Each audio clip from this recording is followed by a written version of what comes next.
Hey guys, welcome back to another video, and today we got some of the best and newest Skyrim mods in November. But before we get into it, make sure you check the Patreon down below for the mod list, because I don't want you guys hating me because I didn't link it down below in the description.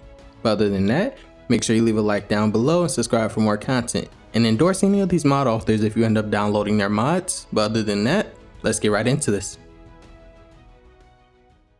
This first mod is pretty simple, but it's one of those mods that everyone should be using or something very similar to it, otherwise you are missing out. This mod is by a famous mod author, and this time he overhauled the carts of Skyrim with this mod HD Carts, a very simple title for a very simple but hugely immersive mod. This mod, just as the title says, makes the carts of Skyrim HD as well as changing the wheel mesh. Generally when you look at mods that retexture carts, the wheels stay the same, they pretty much look ugly 2D just with new textures. This one changed that completely. So now when you walk through your Ultra HD 4K mod Skyrim, you won't be thrown off by that one remaining part of Skyrim that's ugly. And sure, the textures that you're using may not be bad, but I doubt it overhauls the cart wheels like this one. It's rare that I would showcase texture mods, but this one definitely fits the description of one of the best. But this next mod is also by a big mod out there, overhauling the Locomotion of Unarmed non-combat. This mod is the beginning of many, I would have to assume. And when I say Locomotion, it just means that the way that your character moves. I'm sure there is a more detailed meaning to this, but because this is non-combat, you will only see this when you aren't in combat, unfortunately. But knowing Vero, they will be making a combat version not too far from now. And maybe even unarmed combat animations, instead of just the movement. But as you can see, it covers pretty much every part of non-combat, from equipping to running, walking, and even sprinting. It is pretty smooth as well, so it blends pretty well together in my opinion. I do hope there will be an unarmed animation coming soon though. The unarmed animation I'm using here is just simply attack modern combat overhaul, but once the fight is over it transfers right back to the mod Locomotion since it is non-combat. Side note though, I would never want to go to Redguard and say I died because I got punched too hard. That's kind of embarrassing. But while we're on the topic of combat, here's another mod that kind of went under the radar. It adds some custom kill moves for those people that are tired of the same old vanilla, and I mean that's pretty much why we mod in the first place. This mod is called Greatsword Kill Animation by Black364. It adds kill animations with reference to For Honor and Valhalla. Both games I happen to play and enjoy. Well, For Honor made me break my controller once, so take that word enjoy lightly. I did experience a few issues with the animations, but I'm sure that's probably just my game not being fully patched since I keep adding mods to showcase. But as you can see, sometimes they just don't stay down, they get back up and keep going. But if you're lucky, you'll get the animation to trigger again so you can experience the execution a second time. And considering if you use violins, they will trigger a lot. But when I do executions, I prefer to turn off that so it just flows with combat, but that's your personal choice. The mod author is also currently testing some other animations from For Honor that we may also be seeing soon. But this one, as it is already pretty great, as soon as I can figure out why they keep walking around with no heads. Up next we got an armor mod that just released, and this mod Dark Knight Heavy Padded Armor Set by Guilty Boy. Well, it's really just Guild, but Guilty Boy just sounds better. But this mod has 2 sets of armor along with 3 weapons for your next adventure. The armor set is unisex, but it will look the same on male and female. Fun part is that you probably didn't notice, but in these clips, I am using a female. Let me know down in the comments if you can guess when I switched to male. But the armor set as of right now is incomplete and has a slight few issues, like the robe with the HDT disappearing if you move the camera too closely. But considering it was made on the first try by Guild, I have to give respect because this armor is amazing. While this armor does have HDT though, there is a separate download with no HDT for people that don't like it. But you know me, I am a stickler for it. And sure, the physics might not be perfect, but no one really cares about that. This might just be in my top 10 armors of this month, and I say might just to give hope, but no, it's definitely going up there. And the weapons are great as well. Just as I mentioned before, it comes with 3 weapons, a great sword for those people who actually use them, although few. The sword is also pretty good, but the one that really caught my attention just because I didn't expect it at all is the Twin Blade. I didn't pre-install Twin Blade animations because I didn't expect it to be in this pack, but I'm pretty sure I could find some pretty easily since I plan to use this armor.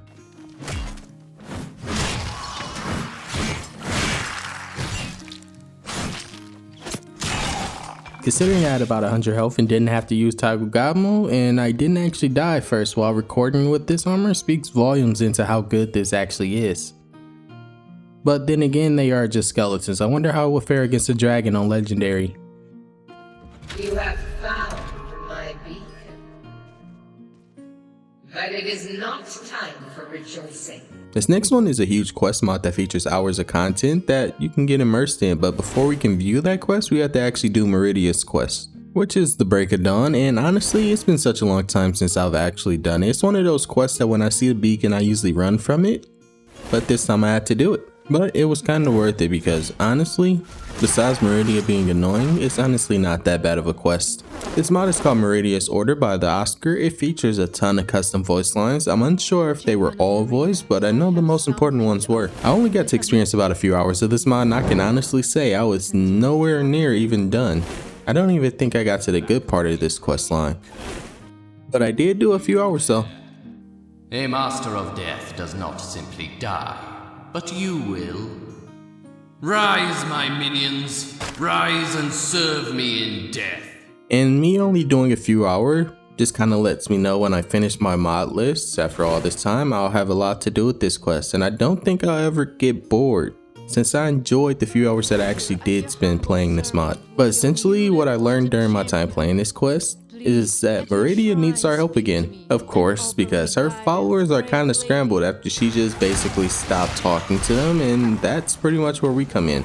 Meridia's champion, even if we told her to go away at the end of the quest line. But I'm really trying not to spoil too much in this showcase because I really got into this quest line. The voice lines and the quest blended so well, especially this next NPC. I can't help but feel he has a much bigger part of this quest line than I was originally told. Between your legs.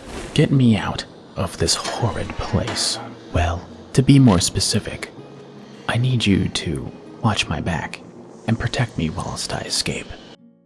This questline isn't a simple talk to one PC then talk to another. This questline was actually very diverse in its approach. We had escort missions, dungeons, bribery missions, and that was only in the first few hours. And the combat scenes that it featured weren't lacking in the slightest at all. I definitely think this is one of the very best quest mods we have gotten this year. If it had been made by a bigger mod author, this would have a lot more downloads. So that's why I think you guys should go download this mod after you try it and endorse it. This next mod has no correlation to the previous mod, but considering how hard that questline is, you may find yourself in need of followers. Which brings us to the next mod, and to find that follower we have to go to Folkreath. And unfortunately no, the follower isn't the Jarl. Instead we will be finding someone who just lives in the Jarl's house, kinda like Rhea, but better. This mod is called Wammy Zhara, and based on the title you can probably guess the follower's name. Zhara is a Redguard female follower that's pretty simple, a traditional follower in a sense. Lead the way. She comes with pretty much everything needed, so you don't need 12 Nexus requirements. You don't even need a skin mod. She comes with her own custom skin. She also has her own custom hair and hair physics, and body physics for those that matter. All in 300 megabytes. And I think that probably is 300 because her skin is 4K. There was times where I feel like I became the follower for her. She had a mind of her own pretty much, but that might be because of another follower framework. But I mean, that mod is pretty much the only reason why followers is bearable in my opinion. Not to mention the fact that she isn't a mage. I noticed a lot of followers lately have been mages, but she's a simple one hand and shield kind of girl. Based on the description though, she can crush you with just her pinkies. And I know 90% of you who download her won't be using her for combat, but I won't get into that because we all know it's coming. But I just wanted you to know that she can at least be used for some other things, like actually fighting. Our next mod is an armor mod by Elle. This mod is called October Seer. It is fully compatible with 3BA and B-Hump, but you do have to build your body slide first or else you will be invisible when you go into the game. Well, not completely invisible, you'll have a head and hands, they'll just be floating. But this set is completely modular, about 5 pieces to the set, and it also comes with multiple variations that have different designs and different colors, with some being a lot more skimpy than the others. But of course, you won't be seeing those in this video. Maybe when I get some free time, I'll start doing full-on showcases on my Patreon that'll feature the skimpy stuff that I can't show here, so you guys can go watch it there, but it will be free of course because I don't charge for it. This mod does feature a stick. I'm going to be honest, I'm not sure what the function of this stick is, considering it acts as a backpack when equipped, but hey, at least it fits the style of a Seer. So maybe it's just meant to be cosmetic. This armor also has SMP support, which means physics, so the skirt flowing in the back will move with your character, and the chest part of your character will also move, but that can also be disabled if you don't like it. But if you disable it, this is based on your setup, not this mod, so uninstalling it won't fix your problem. Honestly, Elle never ceases to amaze me with these mods, and also Elle, if you're seeing this, let me know if I'm saying your name correctly. But moving on to this next mod by Frank Black called Diverse Farm Fences. This mod is in the title name, uses base object swapper to apply different fences to every farm in Skyrim, but it's based on the region and climate. Some of the farm fences may look similar, but there are so many different variations I doubt you're seeing the same one per clip. I'm not sure of the exact number, but the latest update added over 19 new fences. And in the future, the mod author might even add some immersion, like broken fences, which would fit right into my Skyrim. The fences added into this mod are fences from mods such as Witcher style fences or woven fences or even KG fences, and also whatever you happen to be using at the exact time of this mod.